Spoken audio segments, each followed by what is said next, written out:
Besides suitedness and connectedness, high card strength is the other characteristic that determines the strength of any starting hand.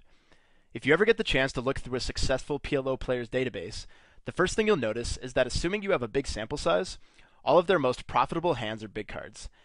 And I don't think it's a coincidence. We've already referred to the value of playing big cards several different times throughout the lesson, so I'll do my best not to beat a dead horse. Beyond the fact that chicks really like guys with big, you know, cards, big cards very simply have more post-flop equity on average than little cards do. An easy example is when you have overcards on short boards. To explain a bit further, let's use a no-limit analogy, since I know there's a lot of no-limit players out there giving PLO a shot.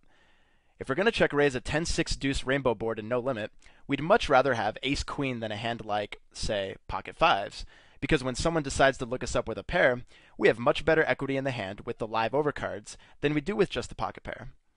You can think of overcards in the same way in PLO. Another luxury of having big cards is that a lot of the time, you won't need to find creative ways to realize your equity, because hands like unpaired Broadway cards naturally flop well a high percentage of the time.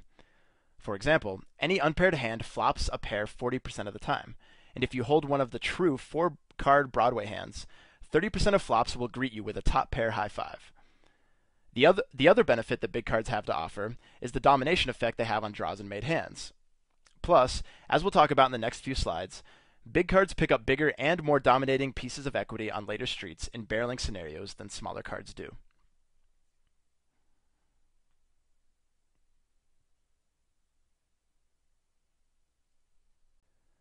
One of the first video series I ever watched on PLO was Vanessa Selbst's 2x6 series on Deuces Cracked.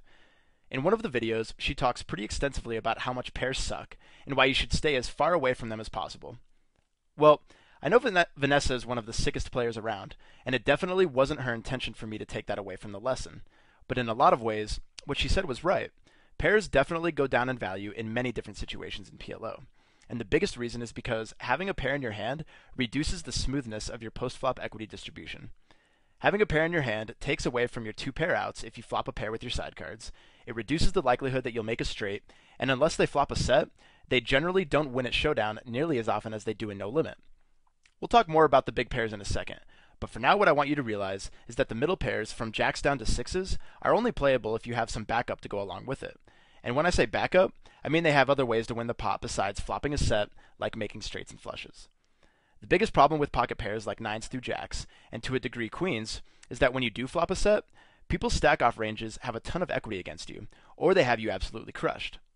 For example, on a board like Jack 10-6 two-tone, holding a bare set of jacks without any redraws is a pretty dangerous situation, because even if you don't get all of the money in on the flop, the board is likely to get very scary if you don't fill up. And even on the non-straight boards, people will have tons of equity against you on boards like Jack 10x, Jack 9x, and Queen Jack X. Plus, you can easily be oversetted as well. That being said, hands like Jack Jack 9-8 double suited, Queen Queen 10-9 double suited, and 9-9-8-7 single suited can flop huge combo draws like sets and straight draws, sets and flush draws, and so on. The more marginal ones like 7-7-5-4 double suited and 8-8-9-6 single suited are easy folds from early position and pretty easy opens from late position. Speaking of pocket pairs, here's some top set data that you'll find useful. It's important to point out that what I'm saying here isn't that kings flops a set 80 to 85% of the time. What it means is that 80 to 85% of the time kings does flop a set, it's going to be top set. Likewise, when queens flops a set, it's going to be top set roughly 65 to 70% of the time. While it's true that you're never going to open fold any aces combo pre-flop, the trashiest kings can definitely be folds from under the gun at tough tables.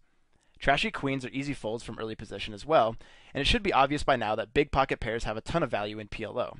But that doesn't mean they're exempt from what we just said about needing backup to play profitably.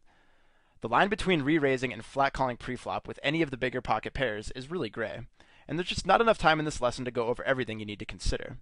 But what I can say is that their raw pre-flop equity, as well as their equity distribution post-flop, improves a lot depending on how much backup you have, and it becomes more important the lower your pocket pair is.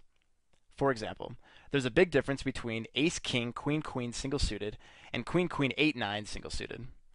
Ace-king, queen-queen has blockers to overpairs and higher sets.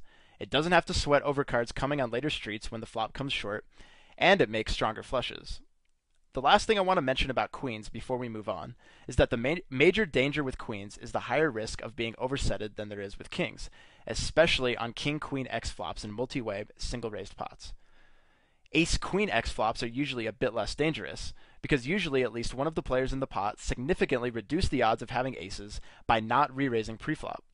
So pay attention to the action and what players' ranges are, because you might have an opportunity to make a big fold in these types of situations.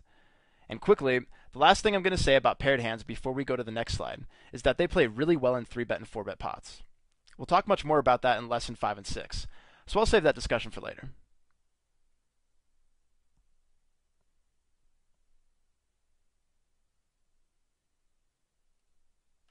Now, what kind of lesson would this be if we didn't learn a couple of new definitions? Pay close attention to these, because we're going to be referring to them a lot throughout the lesson. Polarity gets a lot of flair in the forums, and it's a term that's used interchangeably in a variety of scenarios in poker. For example, in the core PLO concepts, we discussed the differences between hands that have polarized and smooth equity distributions. You can also say that someone has a polarized check-raising range on the flop, meaning that they either have the nuts or complete air. In this case, according to the definition in Tom Chambers' book, Advanced PLO Theory, polarity is a measure of the proportion of a hand's strength that comes from its top 10% of flops compared with its top 30% of flops. For example, King 7 Deuce Rainbow has very high polarity because it flops very strong on 10% of flops, but typically very weak on all other flops. Polarized hands typically like deep stacked multi-way pots, and if you need a reminder for why this is, then I suggest going back to the core PLO concepts.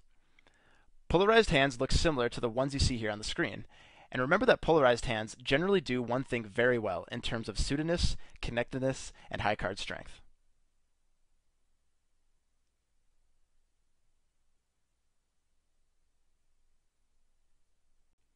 Nuttiness is definitely the easier definition to understand out of the two. Again, this definition was taken from Advanced PLO Theory, which says that for each of the 3 post-flop streets, calculate the percentage of the time a given hand has the nuts. For example, the nuttiest hand in the deck is Ace-Ace King double suited. By now you're probably wondering why all of this matters, but as you'll see in a second, the polarity and nuttiness of any given hand has a big impact on our pre-flop decisions. Hey, what's going on, guys? Casino Crime here. Now, if you like this video and you want more, then go ahead and click the subscribe button below right now. And if you want to join me for more of my 6 max success secrets and free video tutorials, just click the link to the right. See you inside the trainings. Good luck.